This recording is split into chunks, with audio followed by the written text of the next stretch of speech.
I'm Ari Gordon. I'm the Director of Muslim-Jewish Relations at American Jewish Committee.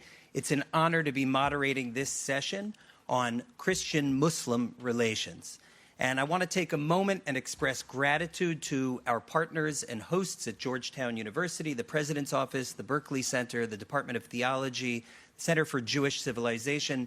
Special thanks to Sam Wagner and Dr. John Borelli for their partnership. And more broadly, we heard from some of those incredible officers of the church in this work. And we know it does not happen on its own without archbishops like Bishop Machado and Pache and some of the others, all the interreligious officers that we see here. And so if you would join me for a moment for the dedication, institutional dedication to this work at a time where there are so many skeptics within each of our communities, I think that would be most appropriate.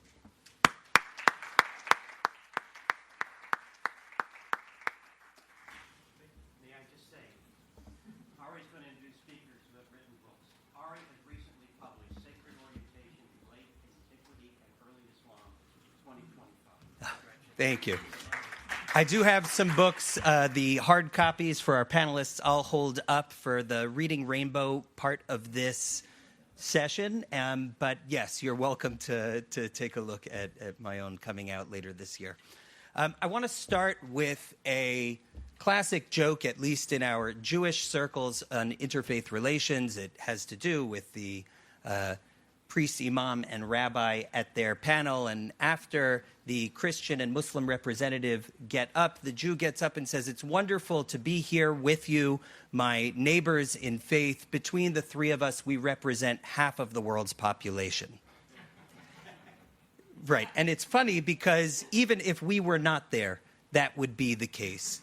Jews are a tiny, tiny fragment of the global population, and there is no question that the nature of the relationship between Christians and Muslims in this world is of consequence to us all. And so it behooves all of us, whether that is our identity and community or not, to be invested in these questions, both in the opportunities as well as some of the challenges, whether those are theological around issues of the nature of Christ, crucifixion, the Trinity, other theological issues, or the social issues, the questions of Muslim minorities living in Christian-majority countries and Christian minorities in Muslim-majority countries, a history of conflicts, geopolitical and otherwise. And we should note that it was not Nostra Aetate that was the beginning of good stories to tell. Of course, these go back to the Prophet Muhammad hosting Christian delegations and even allowing them to pray in his mosque, facing their prayer direction east rather than south. A little plug for my book there on the Qibla. Or exchanges of letters between caliphs like Abdul Rahman and the emperor of Constantinople, right on through Mughal emperors in conversations with Jesuits, and on and on. And these touch points, they shouldn't be forgotten, but there is no question that Nostra Aetate started a new revolution. And before we start the session, I think it's worth reading the one small paragraph about Muslims. I know our speakers will refer to it, but not everyone, if not everyone has read Nostra Aetate in its entirety, it's certainly true not everyone is aware of this. The church regards with esteem also the Muslims. They adore the one God who is the living and subsisting in himself, merciful and all-powerful, the creator of heaven and earth, who has spoken to humans. They strive to submit wholeheartedly, even to his inscrutable decrees, just as Abraham, with whom the faith of Islam is gladly linked, submitted to God. Though they do not acknowledge Jesus as God, they revere him as a prophet. They also honor Mary, his virgin mother. At times, they even call on her with devotion. Moreover, they look forward to the day of judgment when God will reward all those raised up. For this reason, they value the moral life and worship God, especially through prayer, almsgiving, and fasting. In the course of centuries, there have indeed arisen not a few quarrels and hostilities between Christians and Muslims, but now this sacred synod pleads with all to forget the past, to make sincere efforts for mutual understanding, and so to work together for the preservation and fostering of social justice, moral welfare, and peace and freedom for all humankind. And from that time, we'll hear about papal statements and visits and declarations that have brought actualization to this hope. And we are blessed to have some wonderful scholars and practitioners in the field that we'll hear from today on the topic. Dr. Pim Valkenburg specializes in the study of Islam and dialogue among Abrahamic religions. Born in the Netherlands, he studied theology and religious studies at Utrecht Catholic Theological University, and has been active for years. He held the title Ordinary Professor of Religion and Culture and Director of the Institute for Interreligious Study and Dialogue at Catholic University, and you'll see from his remarks he is anything but ordinary. And you should take a look at his book, Nostra Aetate, celebrating 50 years of the Catholic Church's dialogue with Jews and Muslims. 10 years later, there is so much in here that is still relevant. We'll then hear from Professor Yunus Mirza, the founding director of the Barzinji Institute for Global Virtual Learning at Shenandoah University. His research on the relationship between the Bible and Quran and the shared stories between them is incredibly stimulating. I've followed him for some years through the Quranic Studies Association and others. And his recently published book, The Islamic Mary, Maryam Through the Centuries, is another piece of what we'll be discussing today. And of course, the Reverend Dr. Susan Eastman, who's an associate research professor emerita of New Testament at Duke Divinity School. And she, like Eunice, has been involved in the Building Bridges seminar started by the Archbishop of Canterbury, now hosted here at Georgetown. And we're blessed with its coordinator, Sam Wagner, in the room today.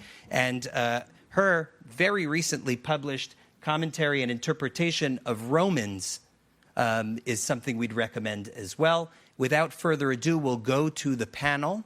We're going to hear short statements from the seats from each of our panelists, have a little bit of conversation between the three of us, and then get your questions ready because we want to be in conversation with you. Please join me for now in thanking the panelists in advance.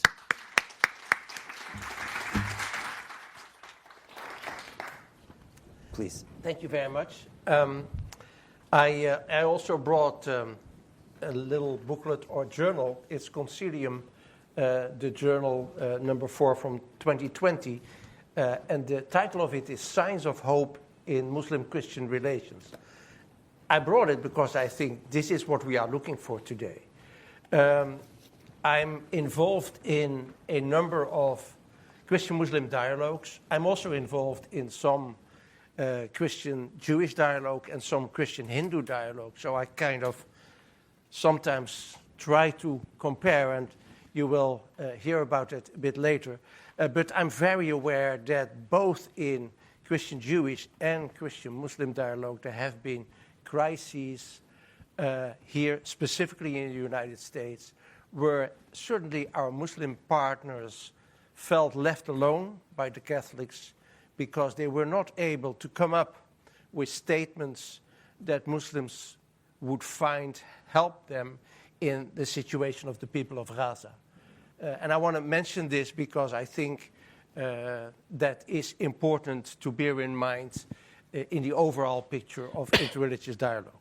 So we discussed, I would get us started with kind of an overall picture because I think it is hard to talk about Catholic-Muslim dialogue or Christian-Muslim dialogue in general. So I think we should at least take into account that there are 3 levels of dialogue. There's the, let's say, the world church, and of course what the popes do, which is what we have been talking about much yesterday, and will probably be talking about in some of the discussion as well. Then there is the national level. I will be talking about that a bit more because I'm involved in it together with 2 other people in the rooms here, Jordan sitting there, and Father Alexei sitting there. We had a meeting last week here in Washington, D.C. It happened to be at Catholic University of America. I was no longer involved in the organization of that, which was good, because 10 years ago, we did the Nostra Aetate conference at Catholic University of America together with Rabbi Marantz and the American Jewish Congress and also Muslim organizations. So there was kind of a tripartite organization which would probably no longer be possible now. That's the situation where we are now. So that's the national level, and then there's the local level. Now, you might have noticed that Zainab Sayilgan would have been here on the panel. She is ill, she cannot come. I had trusted on her to talk a bit more about that local level. I live in Baltimore. ICGS, the Institute of Islamic, Christian, and Jewish Studies, does a lot of good work. Rumi Forum here in Washington, D.C. also does a lot of good work. But I will be mainly talking about this national level because that's the level that maybe most people are not so familiar with.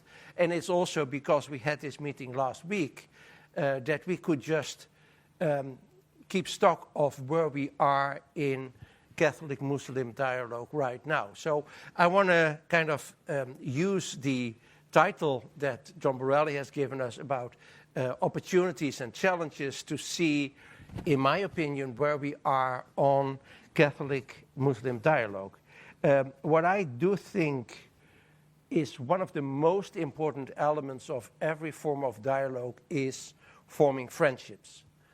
And they're not just friendships as private friendships, even though it is great to see so many Hindu friends, Muslim friends, Jewish friends, Catholic friends here, but what Pope Francis called social friendships.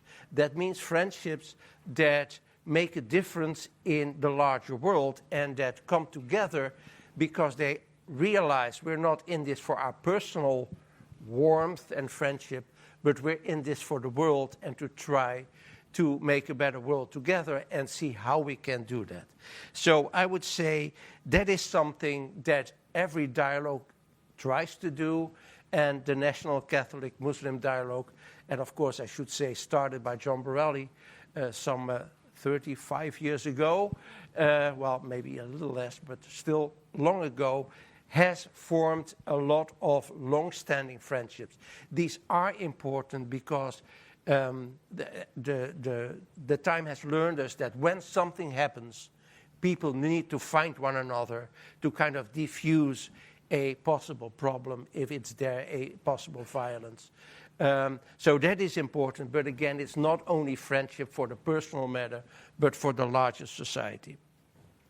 I think what the National Catholic Muslim Dialogue has started to do better than they did in the past is to reach out to society and to discuss societal topics that are important. So this year we have been working on environmental justice, on Laudato Si compared to the Muslim document Al-Mizan, and which is very fruitful. And I know the younger generation, my own children, for instance, find this hugely important. And the bottles here, we discussed plastic bottles. Mm-hmm. So if you have a Muslim organization or at Georgetown, they all deal with the same problems and they try to come up with very similar answers to these. So I think this is where we are making progress. Then I come to the challenges, and that's the last thing I will say for now. I think there's two real challenges before us. One of them is a better understanding of theological disagreements. I think that is where the Building Bridges dialogue does much better, but you will be talking about that. Let me give you one small example. John Borelli talked a bit about the originators of that Nostra Aetate text, which basically is a text formed by Robert Caspar, a missionary of Africa, and George Anawati. So I'm writing in my retirement a book about George Anawati. Last year I was in Cairo at the Institut Dominicain d'Études Orientales, where he was formed. And so the little example I want to give is he gave in 1978 a talk at Al-Azhar University, or he was supposed to give a talk. This was when Anwar Sadat did his policy of rapprochement with Israel. As you know, he went to Jerusalem, and he tried, and you may also know that most Arab countries did not like that at all. So he tried to find some support in Western society. So he went to Pope Paul VI at an audience, and he tried to find support from the Pope. Interestingly, if you find the notes, the Pope told him, I agree with you, but please don't forget the Palestinians, which is interesting, 1978. But then Sadat invited the Pope back to Egypt. So the Pope came, and Sadat asked Al-Azhar University, can you please organize a dialogue event with these Catholics coming from Europe?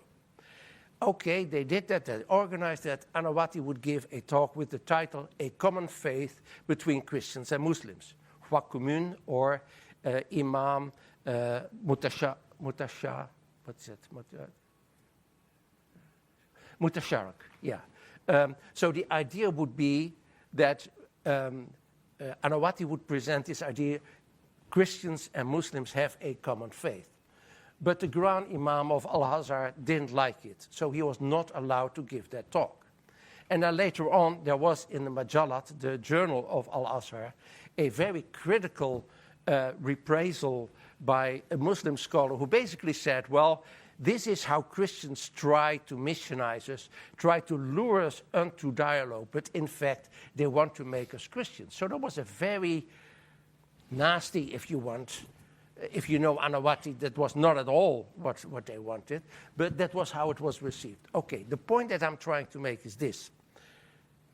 If you do not know the history of Sadat going with his, going to seek support in the West, the Arab countries not liking it, and the whole history of colonialism between France and Egypt behind it, you don't understand what was happening. So you don't understand why Al-Azhar at that moment didn't want to talk about a common faith between Christians and Muslims. Now, Nostra Aetate clearly says Muslims and Christians worship, adore the one true God.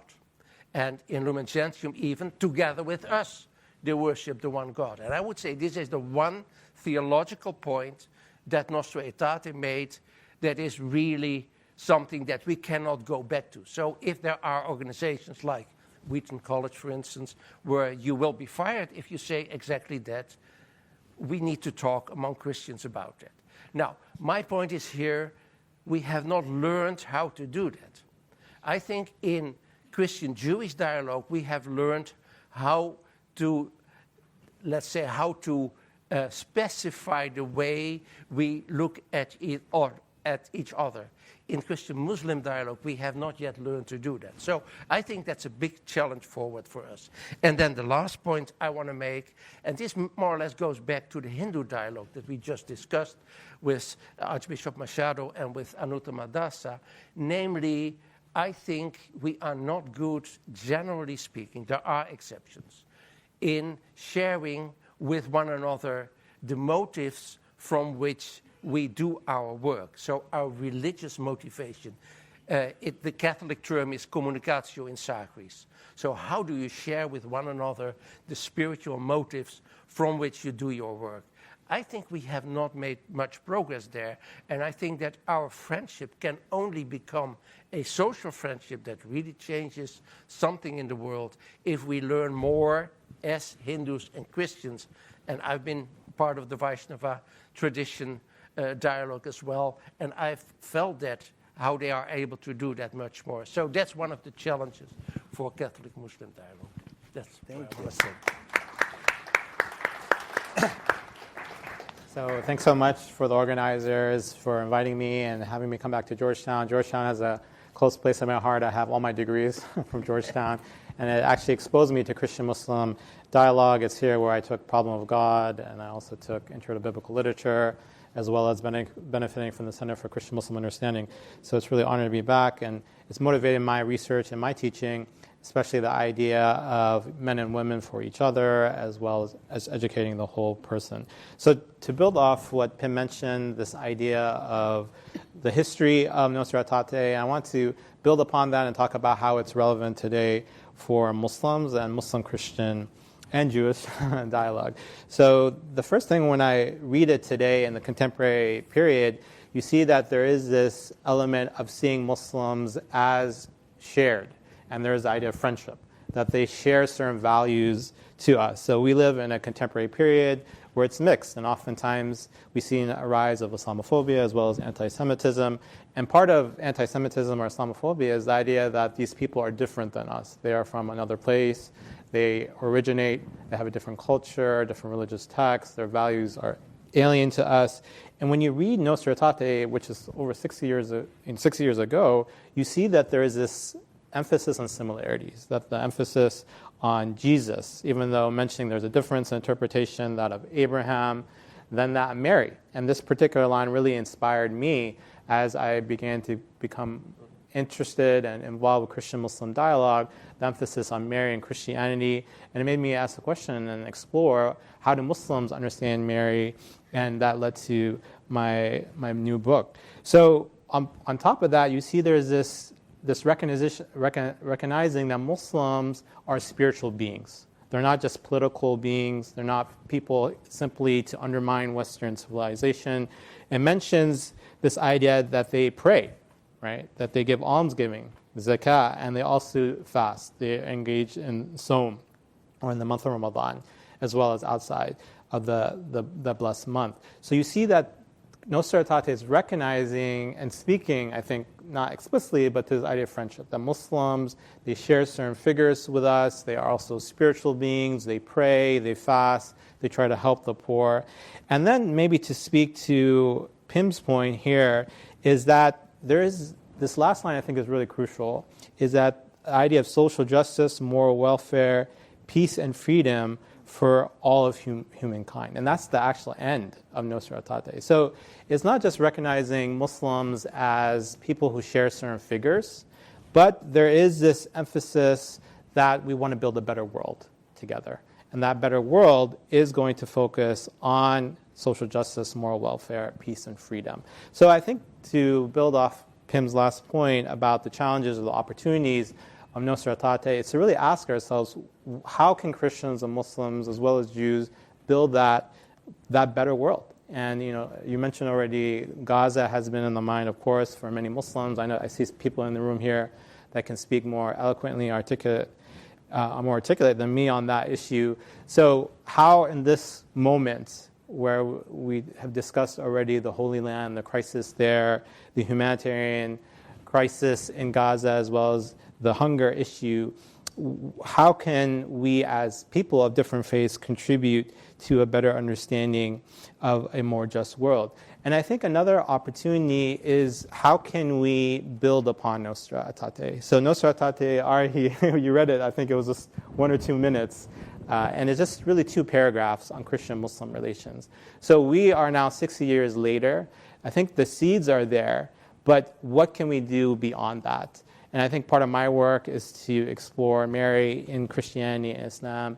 There could be a lot of work on Abraham as well as Jesus, but then also building projects between Christian and Muslims that are built on the United Nations Sustainable Development Goals, such as zero hunger, climate change, as well as social equity and gender equality. So, thanks so much.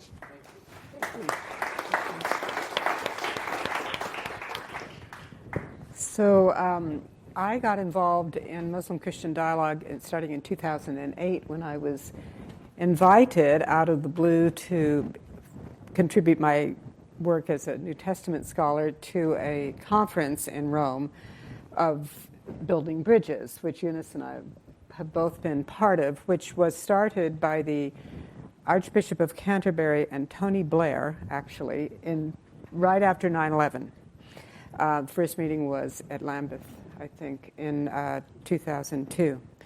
And then when Rowan Williams became Archbishop of Canterbury, he was very involved in building bridges for the 10 years of his tenure. And then when he stepped down, then Georgetown picked it up and has graciously kept it going for the past 10 plus years, more than that. So that's that. And so I found myself in this really interesting conversation that was given to me more than... My background is that I'm an Episcopal priest and a New Testament scholar, so I'm not Catholic. And the way Building Bridges works is that it brings together Christians from different traditions and Muslims from different traditions. So it's a very complicated conversation. And what that means is that there are a variety of Christian views in the room and a variety of Muslim views in the room as we discuss one topic, whatever the topic is for that year's meeting. We meet every year, once a year, for a very intense week. And so it strikes me that that complexity really is important, because what it does is show that there's not one Christian view and there's not one Muslim view. And in the conversations that we're having, we're airing our differences in front of each other. And that requires an element of trust and of relationship, that Muslims see Christians disagreeing with each other and Christians see Muslims disagreeing with each other. And sometimes those are the hardest disagreements going on. Sometimes that's where the tensions really lie. And as we engage that together, we learn on a deep level the complex, rich traditions and gifts of each of our faith communities, as opposed to a shallow kind of, oh yeah, we think the same kind of thing. No, we don't even think the same among Christians, and we certainly don't think the same between Christians and Muslims. But the watchword of these meetings was really articulated by Rowan Williams and became sort of a mantra. Our goal is to improve the quality of our differences. Every Building Bridges participant probably can quote that. Our goal is to improve the quality of our differences. So up front is a care to not gloss over difference, but to clarify in a spirit of mutual respect and affection and interest. And I think that really contributes to deep conversations and respect, just that very simple idea. I think that in terms of Nostra Aetate, which I never heard mentioned, but maybe another, Jane, you're here, you've been involved in earlier ones, it was mentioned at some time. I never heard it explicitly mentioned in Building Bridges. I know that it stood behind and contributed to an Anglican document that we discussed in 2008 called A Generous Word on Interfaith Dialogue. And I think it's important to note that at that meeting, my first one, we also discussed a Muslim document, A Common Word Between Us, also really a plea for interfaith communication and partnerships. So I would say that Nostra Aetate was not in the foreground of any of this. However, I would say that the spirit of Nostra Aetate is displayed, and the issues, the goals and the issues that come up with Nostra Aetate, I can trace in Building Bridges in my experience there. And the first is what's been mentioned in all through our conferences today and yesterday, and that's friendship. And friendship is the thing that I so immensely valued, the friendship across difference. And that's just creating the foundation upon which difficult conversations can take place. And I would say another aspect of that, and I think this comes in and speaks to some of what you've been saying, Pim, is that we are there as scholar believers. And that's quite clear. The Muslims are there, and they are all practitioners of their faith, and there's always a prayer room for the Muslims. And Christians always have Eucharist every morning. And there's one or two Muslims who sometimes come to the Eucharist, not to partake, but just to share. And in one memorable meeting, which was in Doha, the topic was prayer. And in our small groups, we shared quite frankly with each other about our experiences of prayer, how we practice prayer, how tensions around that.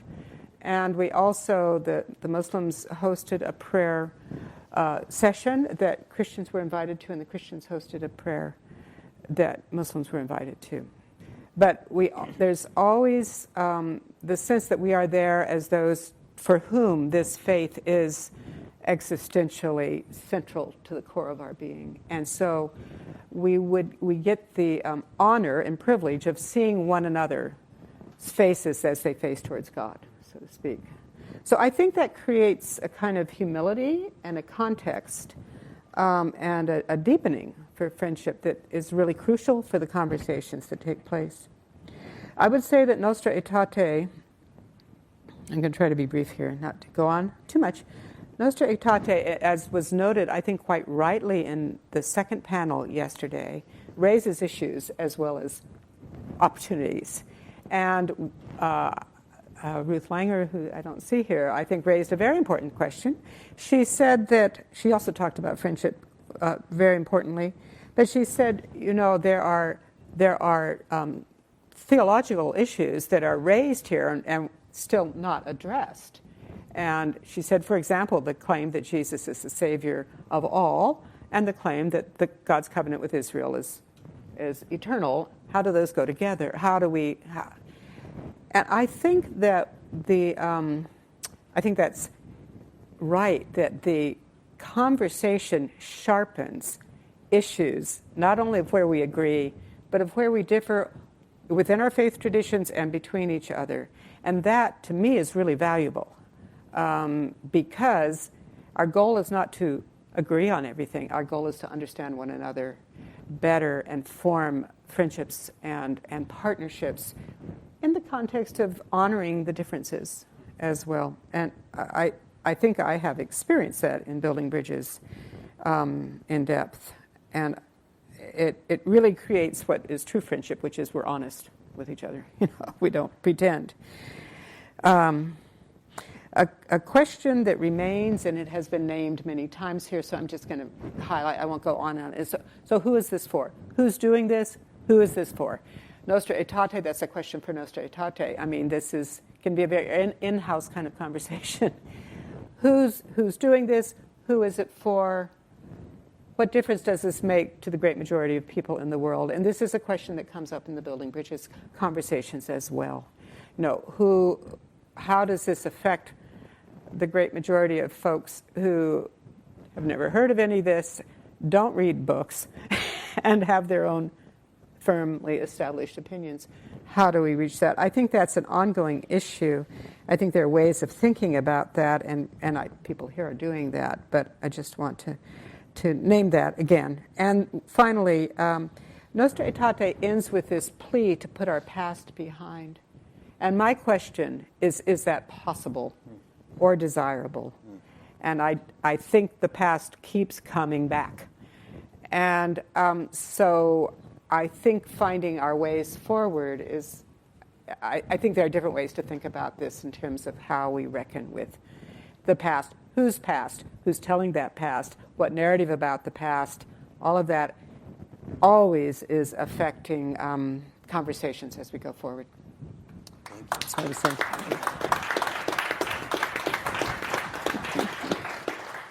So we'll have a chance for a little discussion here, but as I said, please be ready with questions for when we get there. We will sit in silence if you don't have something to say. No, we'll come back, but please do ask questions. And thank you, Susan. I want to start with the who is it for question, because we can look at that long history of the statements, visits, the symbolic gestures, the photo opportunities that came after Nostra Aetate, whether it's St. Pope John Paul II in Turkey or Morocco. We're speaking about Muslim communities to the bishops of the Philippines, Pope Benedict to the Muslim community in Berlin or Jordan. Of course, many are aware of Pope Francis's document on human fraternity with the Sheikh of Al-Azhar that has led to actually physical buildings, church, synagogue, and mosque in one site. Pope Francis' last visit to Jakarta to the Grand Imam, hosted by the Grand Imam Nasaruddin Umar at Istiqlal Mosque, a mosque that is attached physically by what they call the Tolerance Tunnel to the cathedral. The Imam is a friend of AJC's, studied Judaism and interreligious relations with us for 6 weeks at a fellowship in 2024. All of these touch points are things that we can point to, but the who is it for is a question for each of you, whether it's a work of scholarship or a papal statement or a physical structure that exists only on one point on the planet. how are you, or how do you encourage this room and others watching to put this out there into communities? It is beautiful as an act of witness, but I think we're all doing this, as you said, for the work that it does in the world. How do we do that? I think one of the ways to tackle that question is, again, to distinguish between different sorts of dialogue and their goals. So I would say, let me again give the dialogues that I'm involved in as an example. So the National Catholic Muslim Dialogue is clearly meant to produce results that the bishops on the one hand, and then the Muslim organizations like ISNA and ICNA on the other hand, can use for their constituencies to give them some information. For instance, they recently published, and again I mentioned Jordan here, a document on Islamophobia, specifically for the Catholic bishops to put on their website, which they have done, and to just spread the word among the bishops, and then through the bishops, through the people in the pew, as they say. Now, of course, we don't have the illusion that all Catholics now know about that. So that's an entirely different thing. But I think our task is to get this document out. And then it is the task of the bishops to further promulgate it. I would say it's a different way as I see it. For instance, in another dialogue, I haven't mentioned that one, we call it Scholars in Dialogue. It's a small group of 12 to 14 Catholic and Muslim scholars that comes together twice a year. And I'm doing this together with Dr. Zeki Saritoprak of John Carroll University. And we try to bring together a group of theologians who discuss their stuff. They don't have any goal other than the joy of sharing, disagreeing, trying to find one another. It's kind of I sometimes think of it as a kind of a mini building bridges. And the goal is just to further communication among ourselves, and hopefully our students will pick it up. So I think that is what we as scholars are meant to do, is to inspire our students. And I know for sure there are some who are really wanting to work on in this field. So that's great. I heard creation and distribution of resources, and having scholars and those who are at the table see themselves as touch points of communication and as models. What else? What else would you recommend? I like that point about creation and distribution. And a lot of times, and this is building off what Susan said, that us as academics, we often produce that peer-reviewed article or the edited volume, and that's beautiful, but what's next, right? How do we actually speak to a medium that's accessible? Well, how can we turn certain conversations into a podcast or a video or a webinar? I see AJS is doing a great job, AGC, with the videos and the booklets and the brochures and so forth. So this is an example of you have a great product, but how can you market it or how can you present it in ways that are accessible to everyday people? And then I just want to reiterate this idea of projects, because I think, yes, the academic work is important, yes, the teaching, the education, but also have students engage in project-based learning. So at Shenandoah University, one thing that we've done is to partner with universities in the Middle East, for example, Yarmouk University in Jordan, and we look at issues that have global impact, such as zero hunger. So we had a delegation go to Jordan, to Yarmouk, explore the local food banks. They came and visited us. They learned how we are dealing with food banks. Then we did a survey. What do the clientele actually need in those food banks? And we learned that the folks in Yarmouk and in Jordan, they need more protein, while the folks in the United States need more fruits and vegetables. So they actually went on, our Yarmouk counterparts and colleagues published a paper on their results, and it influenced the Jordanian government.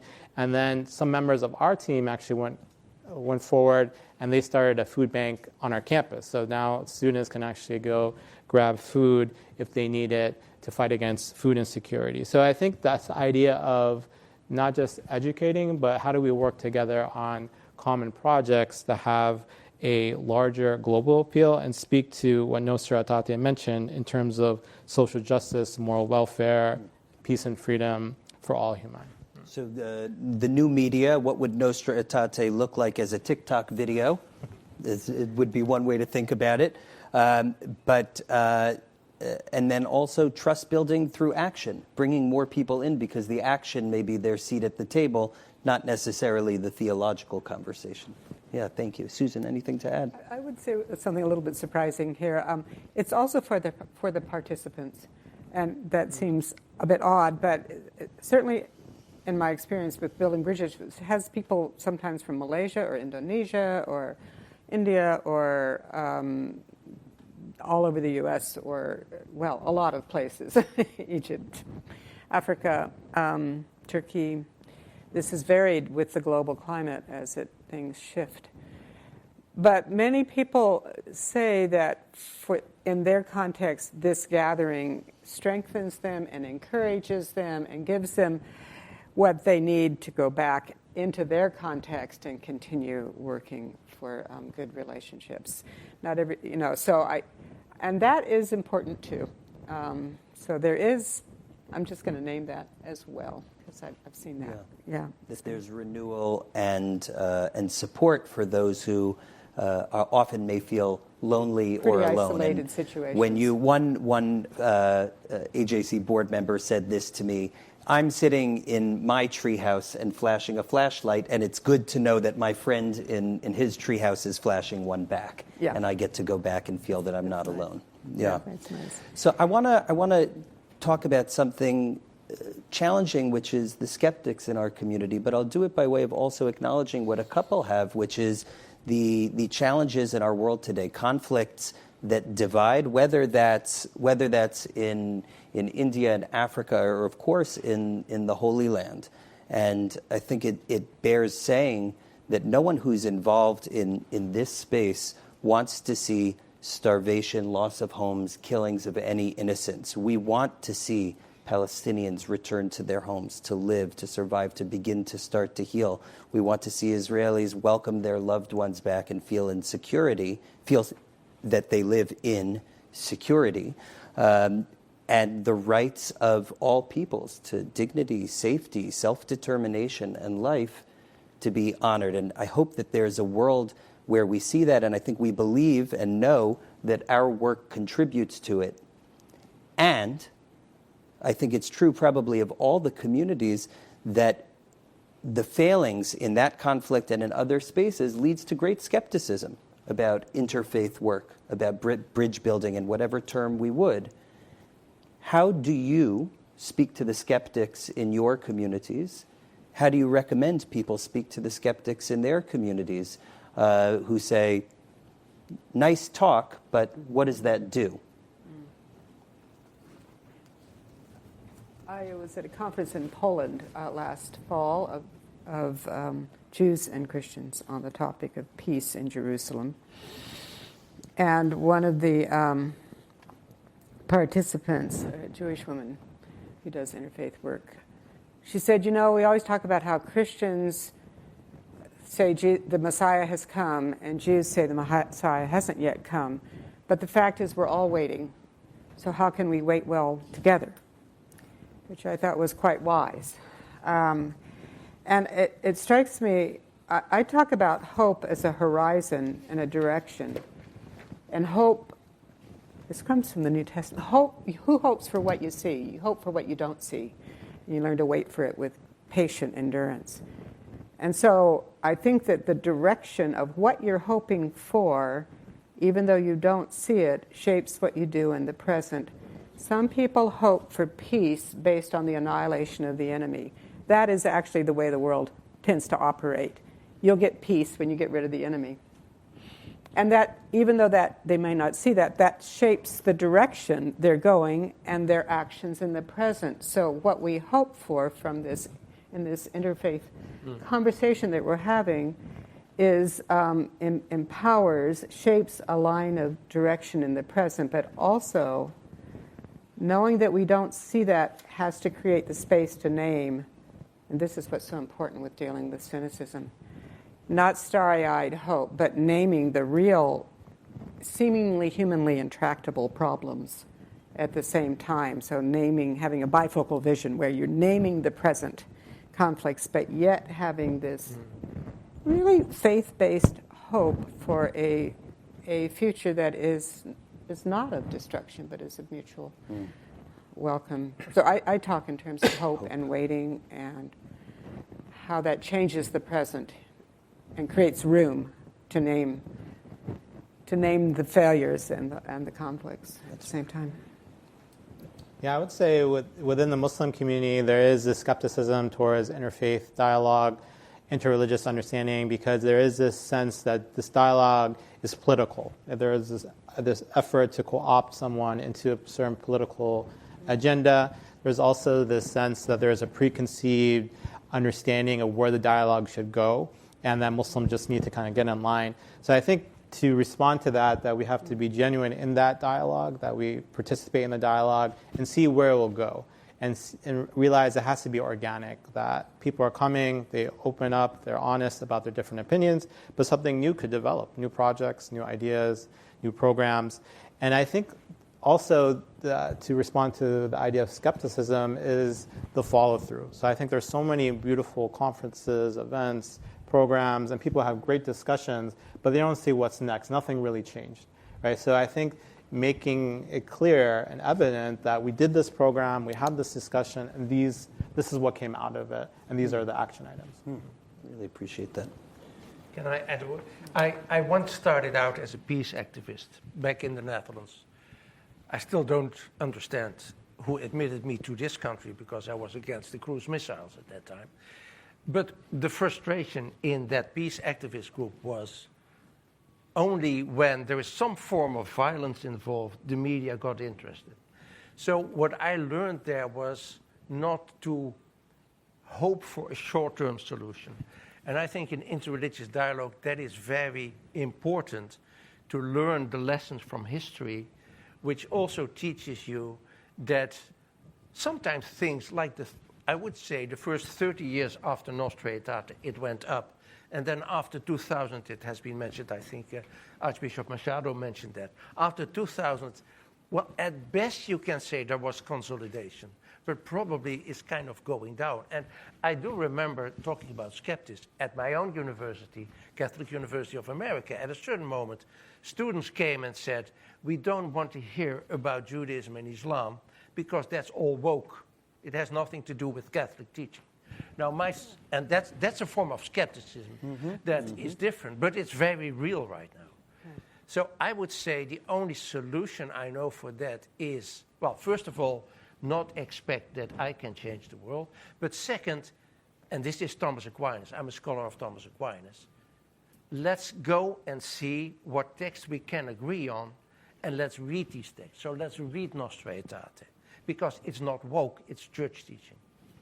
And so in both of the cases of Eunice, what you said, and Pim, what you said, there may be this preconception of what the space is, and sort of resisting getting it caught up into broader either culture wars or preconceptions, so that individuals are allowed to explore and find their way within it.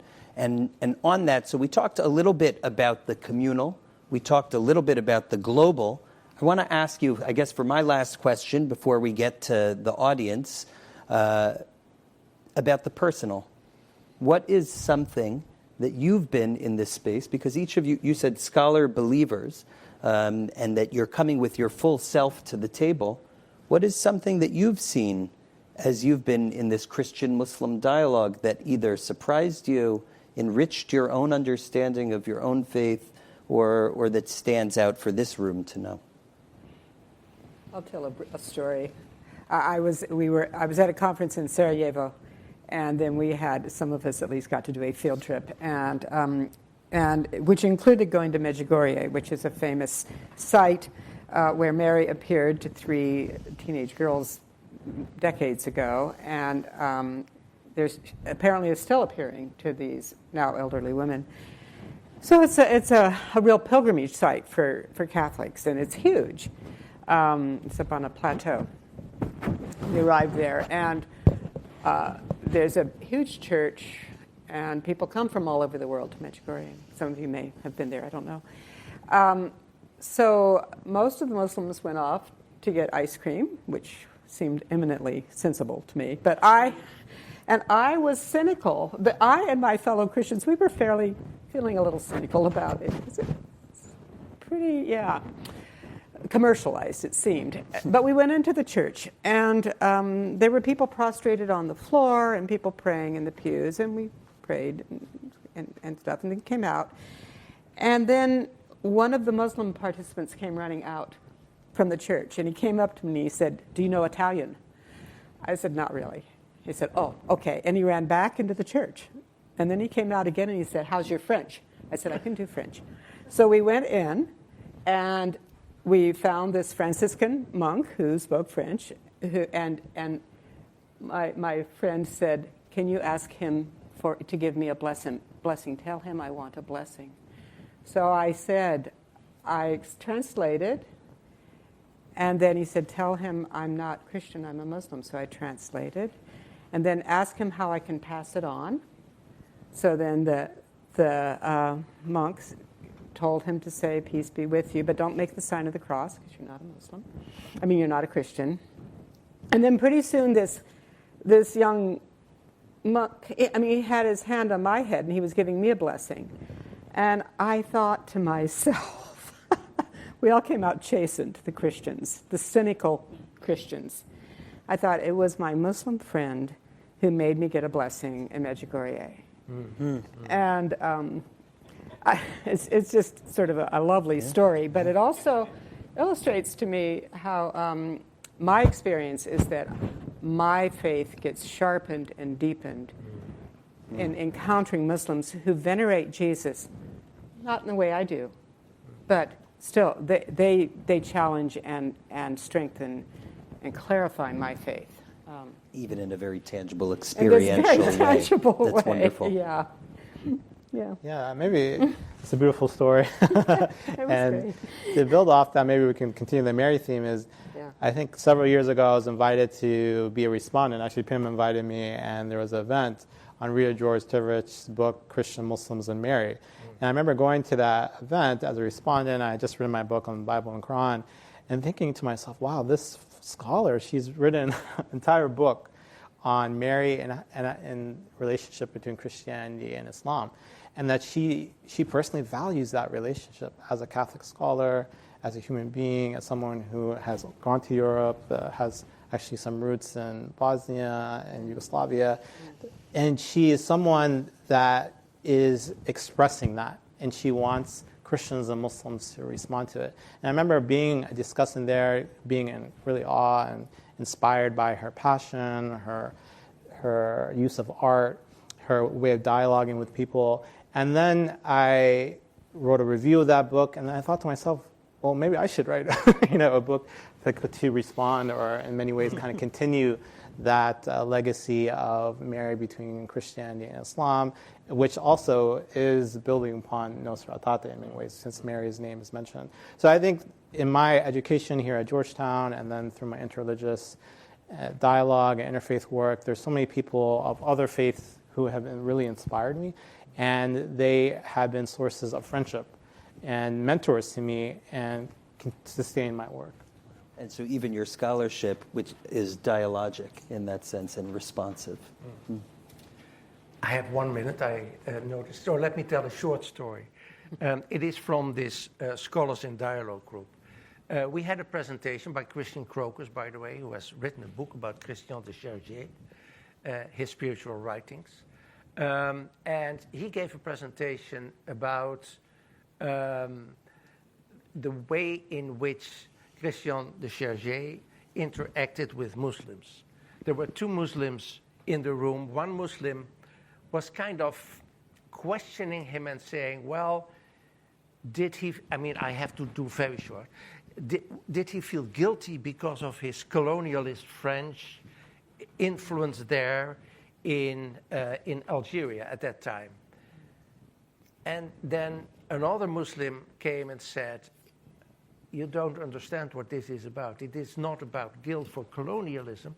It is about guilt knowing as a Trappist monk, which Christian de Chargé was, that praying to God, you realize that you never get to the level of involvement with God and your fellow human beings that you should have. So it's not about colonialism, but much deeper, it's about human sinfulness.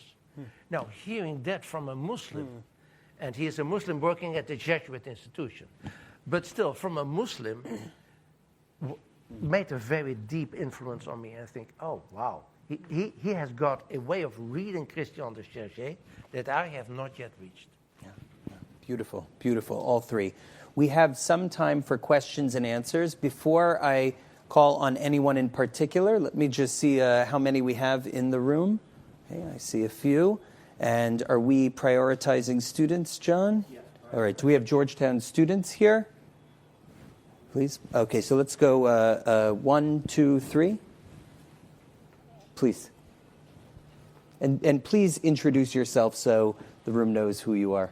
Good afternoon. Hi, everyone. My name is Jordan Denary Duffner. I've been a longtime student and staff member here at Georgetown. No longer a student, but thank you for letting me have an early question.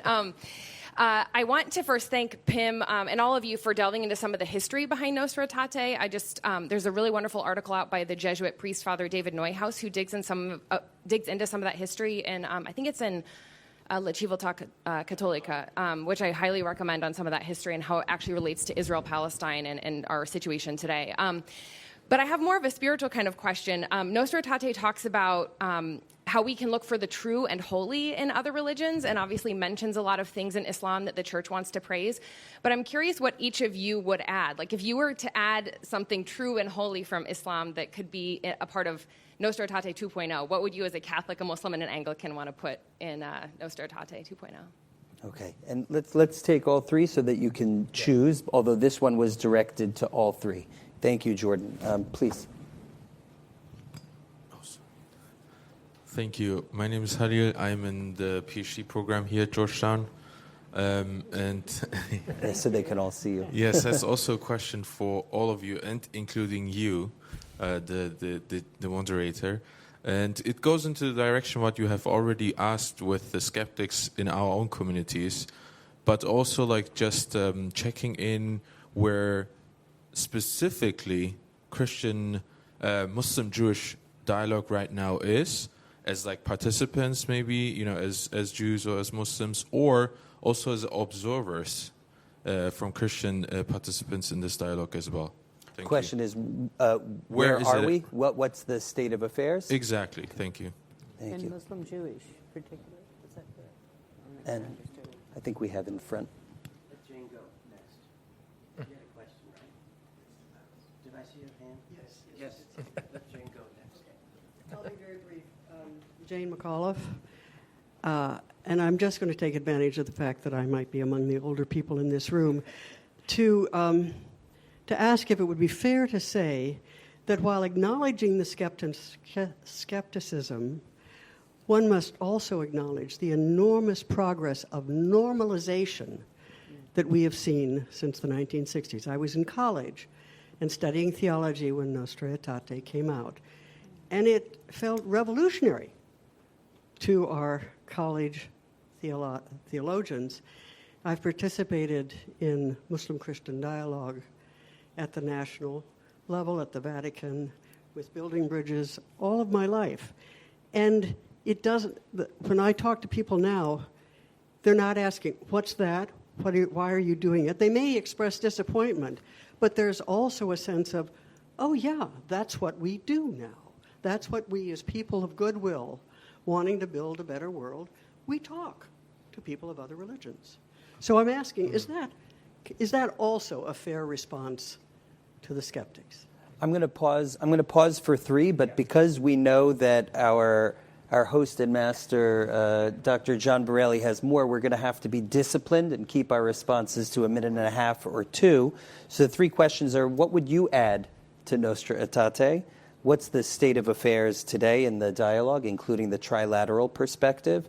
And shouldn't we pause, and what's our reflection on the progress that's been made? And appreciate that perspective as well. And anyone can jump in first. This has been a remarkably polite and cooperative panel.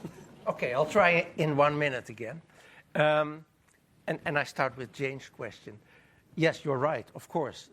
So much has changed. So the best example for me is when I started out in Nijmegen doing interreligious dialogue, I could not find Muslims who were willing to do that, because Muslims in Northwestern Europe were not brought to the country as in America as more or less intellectuals, but they were blue-collar workers, so no one was interested. And then the Turkish people of the Hizmet movement started being intellectually interested. So I have my relation. So and I think that was a huge upswing in possibilities for dialogue in Northwestern Europe, but also in the United States. And it was started this time by Fethullah Gulen, so by Muslim persons.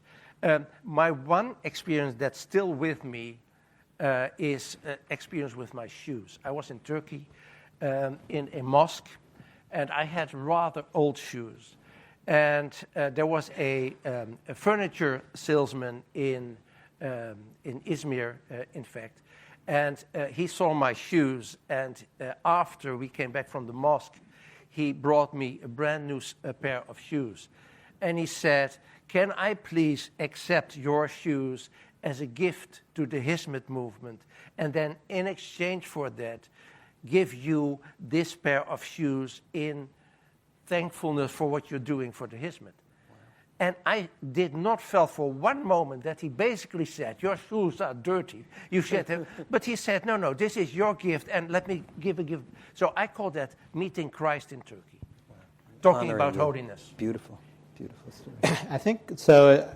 In terms of the question about Nostra Aetate 2.0, I think Daniel Madigan actually has a very good article about Nostra Aetate and what is it leaves out.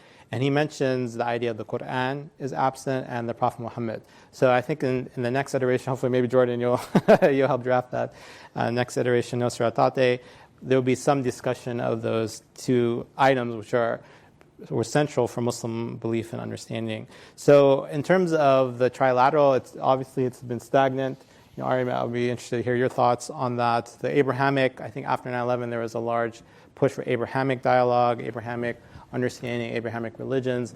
I haven't heard as much recently on that, and there's been more focus on Christian-Muslim dialogue and other Muslim-Hindu as well as Muslim-Buddhist, but Muslim-Jewish dialogue has not been on the forefront, I think, of a lot of Muslim communities' minds.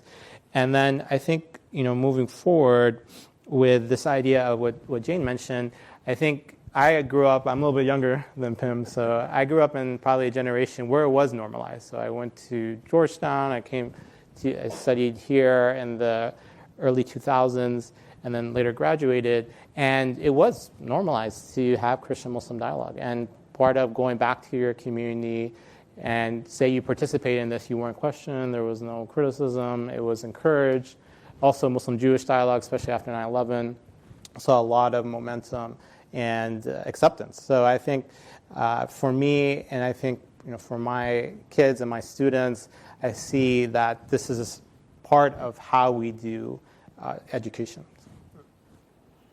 You've said a lot. I don't need to add much. I would say the same thing about the Quran and Revelation for Nostra Aetate. And I might emphasize the notion of surrender to God. It does say submit wholeheartedly, but that I think is really crucial. And I think you're absolutely right, Jane. It's normalized because I see locally, on the local level, it's not unusual for, not just on the national level, but on the local level, for people to visit, for there to be interaction. I have a question, but I'm going to defer to John. What's that? I have a question for you, but For me? I'm the moderator, please. But I'll respond to the question just briefly with a word that I think I don't have the long memory that you do, Dr. McAuliffe or Dr. Borelli, and can recognize how much progress there's been. But if I look at the last 20 years, or from 9/11, which is, we shouldn't be marking way stations by terrible events, but let's say the few years after, and the narrative of a clash of civilizations we saw this flourishing of the response in human connection, whether that was Christian, Muslim, trilateral, Muslim, Jewish, 20 years of unprecedented building in this country, and that was true on the local level for local dialogues, for national and international conversations, and even just the appreciation of religion as a strategic vector in global discussions started entering the conversation for the U.S. and Europe in ways that were obvious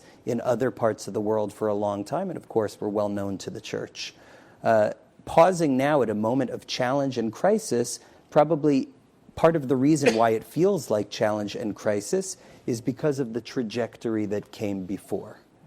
And it's an incredibly helpful reminder of where we are, because the work that we need to do now has to be preparation for a trajectory that is not exactly the same as from this moment, but goes forward. And something I see in the various communities that I'm in discussion with, Muslim, Jewish, Christian, and otherwise, is whether or not the voices are all at the same volume, those voices are all there. The connective tissue of trust is still there. Some people have distanced, for some it's withered, but by and large, there's this intercommunal connection that exists. And our challenge, our discussion is, in this moment, what do we do with that? How do we respond? We don't get to choose the epoch that we live in. This is the one we're in. What do we do? I know we probably have time for just the one question and the wrap. Thank you. Thank you. I would have had God consciousness, that Nostra Aetate 3 could say, Muslims look for God consciousness in others. I had that experience when I was gathered with another number of Muslims talking about an upcoming event during the visit of John Paul to the United States. And they were watching it on TV live in Baltimore. And one of them said, he truly is a holy man. And it just came clear. No matter your faith, that's probably why pilgrimage sites in India of Hindu saints had Muslim visitors at one point. But anyway, skepticism. I look for responses to Nostra Aetate, and we all know that a common word between us and you grew out of a speech that Benedict XVI gave in Regensburg. But 30 days after that speech, a number of Muslim scholars of a variety of legal traditions issued a response that was critical but yet constructive in offering what might be said and quoting Pope John Paul II. I said, where did this come from? These people don't often speak, never have spoken together. Called Yvonne Haddad in the Islamic Center here, and she said, don't you know about the Amman process? No, King of Jordan had gathered legal scholars because this was the time we had fatwas issued that terrorism was good and all of this, and they wanted to take on who is authorized to issue a fatwa and what may a fatwa cover and so forth. And they were debating this when the speech was made. So a year later, they expanded that effort and issued a common word. Will that kind of thing happen? Do you see any indications? I know Pope Francis was significant in these agreements in Indonesia and with Ahmed Al-Tayeb of Al-Azhar, but do you see any of this in the future? I love that leaning towards the future, whether it's declarations or not, 1 minute each, if not less, on what is that snapshot for the future? What is it we're working towards, that hopeful vision that is also realistic? What will be a very big challenge in my mind is whether we can get the talk about Abraham and the Abrahamic religions back from the politicized version in which it is now, not the least from the American government and their Abraham Accords. So that went in a direction that I think does not help. So can we wrestle that back to a more spiritual, God-centered way? And that's also where I see the possible solution to the question of the one faith, because Nostra Aetate talks about that exactly. I'm really happy you mentioned the common word, because many people say that's the Islamic Nostra Aetate. And in many ways, Nostra Aetate, as discussed throughout this conference, is a response to World War II, to the Holocaust, and then, as you nicely articulated, The common word is a response to Pope Benedict, the Iraq War, 9/11. So I'm hopeful that we don't have to wait for another crisis to emerge, and that we can do consistent events and programs such as this one, such as building bridges, and hopefully come up with a Nostra Aetate 8.2 or a common word that's organic rather than reactionary. I guess the question would be whether it's possible to come up with a jointly produced such statement. I don't know. I don't know the answer to that. But that would be amazing. Yeah. So before we go to applause and thanking our panelists, let's see it as an act of commitment to doing what, Eunice, you lifted up for us from Nostra Aetate, that we work together for the preservation and fostering of social justice, moral welfare, peace and freedom for all humankind. This was an incredibly rich discussion and got us started on a conversation that will take us well into the future. Thank you.